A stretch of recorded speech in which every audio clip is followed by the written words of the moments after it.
gonna do, brother, when Russell this destroys you? Crazy, crazy, crazy. Guess what we're doing today, people? We're gonna talk about Hulk Hogan. And primarily, not just Hulk Hogan, like his career or whatever. We're gonna talk about movies. So, oh wait, this is movie time with the Mega Douches. Yeah, Finally, first time in person. Totally. So we're gonna talk about Hulk Hogan movies. And his beautiful cinematic acting. Yes. How he didn't get an Oscar? I have no idea. Me neither. You guys go. Yeah, pure gold. But yeah, we'll just kind of go over our memories of Hulk Hogan in movies and stuff. Well, I'm going to tell you something. Yep, take it I away. got the best memory because That's okay. I've got his original movie, bud. There you go. So yeah, no holds barred. So no holds barred. Way back in the day. So we're talking like 88? 89. 89. Damn. I was close. Close, Chad. It has a solid 31% on Rotten Tomatoes. Yeah, totally. You know, it wasn't the greatest. I mean, whatever. It was a Hulk Hogan movie. It was a wrestling movie. You actually went to see it. I went to see it at the cinema. In the theater. And I was there. I did not. I was 4 years old. I attended the premiere. The premiere here in Kingston of No Holds Barred. Cineplex. Was he there? No. Was previous commitment? Was Lister there? No, I was thankful for that. I mean, that was seriously, that is the biggest dude I've ever seen, like on screen. Oh, like he was tiny, tiny Lister. Yeah, tiny Lister. He's huge. You know, Zeus was like a great wrestler. Great wrestler. Man, did he ever like? It was horrible. Like, I get it. It was, you know, the no holds bar. They're in a huge steel cage. Blah blah blah. Yeah. You know, it was actually no. So the whole story of the movie is that Hulk Hogan is this wrestler named Rip Taylor. Yes. Rip. He's basically like champion of the world. They don't mention WWF or anything like that. It's just like a generic. No, because he was called the Ripper, was he not? Yes, Rip him. But the story goes is that there's this big tough guy that is played by Tiny Lister, rest in peace. This big giant black guy, super scary looking. Yeah. He had a unibrow, like weird crazy eye thing. And then he had the Z. Yeah, side of his head. He basically starts demolishing all these guys in wrestling, and not just in wrestling, but like there'll be scenes where he's going into like what would essentially be like fight clubs and stuff like that, and just demolishing everybody. And that was what, like, originally back in the day, that was originally, like, you know, the UFC was first coming out, and a lot of the fight club stuff. So they're going along with that trend. And interesting you say that, because the climax of the movie, the fight or like the wrestling match between Hogan and Lister, like Zeus and Rip, is in an octagon. That's right. That's in like this weird octagon thing. Definitely, right? Yeah. So like did Dana White see this movie and be like, man, like, I guess not Dana White, but the creators of the UFC, did they watch that and go, we need to do this, but in real life? Yeah. Maybe it was part and parcel too. You never know what was going on back then. Yeah, but the story goes is that Hogan's got a little brother, and he cripples him. Zeus cripples him or injures his neck, so then, you know, Hogan's got to win it back for... Because back then, Hogan was the great American hero. Yeah, he was basically Superman. He was the America, right? He was a superhero without the superpowers. Right. So... But yeah, it was bad. Like, and then, then it transitioned into WWF at the time. Yeah, because they were trying to piggyback off of the success. The success. Well, but Vince and Hogan wrote the script. They pitched it to I believe New Line, and New Line was like, "Nope, this is garbage. We're gonna totally take it and change it." And they were like, "No dice." So they took their script again and they rewrote it and sold it to, I believe, New Line again. Yeah. So in the credits, Vince McMahon and Hulk Hogan are listed as screenplay. Yeah. Because they wrote it, right? So. Well, I mean, I can definitely see Vince McMahon getting in on that. I mean, you know, the story is very Vince McMahon. Yeah, definitely. But yeah, I mean, for what it is, it was like a campy 80s movie. I've recently rewatched it, and it's not as bad as people harp on it. It's no cinematic treasure, but at the time, for what like everything was, wrestling was big. Yeah, and they were trying. Vince was smartly capitalizing on that, which Vince, he always does. Yeah, he always wanted to make movies. Right? He did. So yeah, I mean, look what he's done since then. Yeah, a lot of garbage. Yeah, a lot of garbage. Some good ones. The Call was pretty good. Yeah, but definitely. But the thing is, he's always wanted to get there. I think that was just him scratching the surface. Yeah, for sure. And it was okay. Like it wasn't great, but it was a lot better than the matches that followed. I remember just like treasuring the VHS we had of it.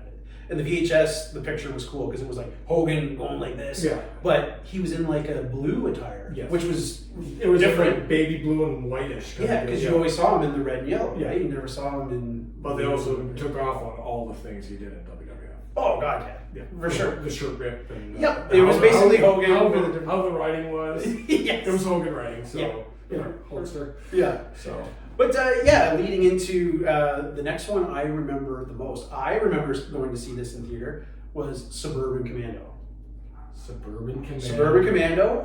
Wrestling Commando. Yeah. It was actually a script called Urban Commando that they had wrote as a sequel to Rambo. And Stallone was like, no, this is garbage. So it got bought and sold, whichever. I believe it was New Line again. They did a lot of Hogan movies. And they changed the title to Suburban Commando, cast Hogan. He's like an alien from outer space, and his ship crash lands on Earth, and he basically ends up living with Christopher Lloyd from Back to the Future. Which is a little weird. Yeah. And it's like a buddy comedy where Christopher Lloyd finds out that Hogan's this intergalactic Rambo character, and Hogan's trying to charge up his ship to go back out and fight this guy, General, I forget, but just like some generic. So alien. Basically, Back to the Future in fatigues. More or less. A little update. Yeah, more or less. But it was actually pretty funny at the time. Like, it was so cool to go to a movie as a kid and see Hogan. Well, yeah, definitely. Right? Because he was, again, like your hero back in the day, mine when I was back in high school. So, like, seeing something like that, like, again, for me, no holds barred, seeing first time, like, on the movie screen, not knowing what to expect, and, it was okay. Yeah. So, no, I totally get it. I mean, and, like, Christopher Lloyd being his sidekick is perfect. He's just an amazing actor. Yeah. So, it was good. Yeah.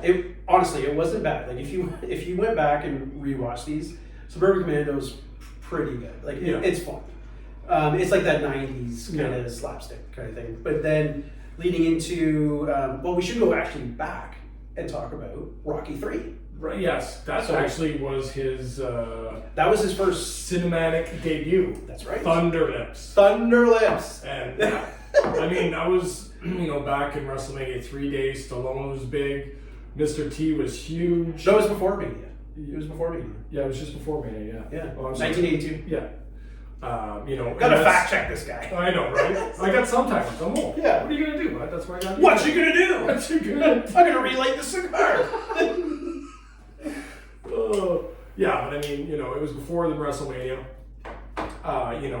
After they did Rocky 3, the WrestleMania, like things just exploded for WWF too. Like for sure, a lot of good came from that movie. And again, Hulk Hogan making his cinematic debut. He actually thought it like he was wrestling for AWA at the time. He was just about to transition to WWF because Vince was going to buy it. They knew each other from working for Vince Sr. And Hogan thought it was a joke. He got like a telegram or like some note in his locker room saying, "Call Sylvester Stallone." And he looked at it, crumpled it up, was like, "Yeah, right." He thought it was like a rib. Totally. And then I mean, it's not totally impossible because they used to do that kind of stuff all the time. All the time. Like people used to. I was listening to one of the podcasts the other day. They were talking about how people used to call us Dusty and use the Dusty voice to people all the time. Yes. So stuff like that happened quite a bit. So But yeah, he was pretty good at it. Like it was it was cool to see him like in a Rocky movie. I obviously saw it later because I got into the Rocky movies around Rocky 5. Well, yeah, I mean, so then I went back. Rocky 3 for me was easily early high school. Yeah, 1982. Whatever year you. 1982. That's when Rocky 3 came out. Rocky 3 was 1982. Oh my God! Yeah, So that's right. I was 11. Okay, well there you go. Yeah. Not even close. But perfect age to like be super pumped for a Rocky movie. Oh man! Right? Oh no! No, I mean, back when I was younger, it was like when like Star Wars was my first love. Superman, when Superman first came out, like I came out flying from the movie theater, and then when you start seeing the Rocky movies, and now you want to fight everybody. You're right. And then at that point I started getting into wrestling. Hulk Hogan was larger than life. Yeah. Mr. T was on A-Team all the time. Like it was just nonstop. And it made sense, and that started their friendship, obviously, that led into WrestleMania 1. Totally. So it's interesting if Hogan hadn't have reached out to Stallone again, thinking it was a joke, like would WrestleMania 1 have worked or happened? Because he wouldn't have met Mr. T. Totally. So I mean, they probably the still butterfly effect, right? They would have started him and Piper anyways, I think, but it wouldn't have had the impact because of all the stars that came along with it. Right, and how big like Mr. it was T Mr. T, was. and then there was Muhammad Ali there. Yeah, Cyndi Lauper. Yeah, so it was like everything was so integrated. Liberace? Yeah, Liberace. Yeah, he was there. So there was a lot. And Vanna White, I think. Yep. No, that was 2. That was 2. That was 2, yeah. But kind of lead into the next Hogan movie that I remember, Mr. Nanny. Again, the trailer. I've never seen it. Well, and I worked at Blockbuster. It was when it came out. It was okay. Again, it was it was just a vehicle to see Hogan do funny things. Like he dresses in a tutu. Because he's kind of befriending the little girl. He's a bodyguard, and he's paid to protect these 2 kids from this villain. I believe his name was Xanos. He's just like a crime lord that wants to kind of screw with his family. And so is this another alien movie again? No, totally embedded in real life. But he had like a weird metal plate thing going on in his head. The cool part about Mr. Nanny was that it starts as a wrestling match. Like his character is a wrestler, and he's retired from wrestling. He goes into bodyguard business or whatever. It was just like shenanigans. It was basically, imagine if Home Alone had Hulk Hogan in it. Yeah. So he gets like shocked in the shower, and what left of his hair comes zapping out. And like I said, they get him in a tutu. They do all these shenanigans to him because the kids don't like him. They kind of want him to quit. And the story goes that like they obviously start to take a liking to him, and then all this stuff happens with the bad guy at the end. But and then Hulk Hogan saves the day. Hulk Hogan, legit. It was kind of just like a precursor to Thunder in Paradise, like the TV show that Hogan was on. It was okay. Again, it's not gonna. It was no Tooth Fairy. Yeah, it was no Tooth Fairy. It's not Tooth Fairy. Very similar, actually. I kind of figured it would. Yeah, I mean, very similar. And we will discuss Dwayne's cinematic rise to fame eventually as well. I have John to see. Cena. Yep, I have to see. I do not like The Rock at all. I've never bought him as an actor. I thought he was better in the ring. So like, I get why you're in Hollywood. You want to make more money and blah blah. But I have not seen very many Rock movies. It'll be interesting. We'll watch a few. We'll get back to you. Yeah. We're gonna honestly with the channel we're gonna compare Hulkster, The Rock, and Batista really. Yeah. And Roddy Piper. Batista is my favorite right now. Definitely. Check out my review of Knock at the Cabin. He was so good in that. The movie was good.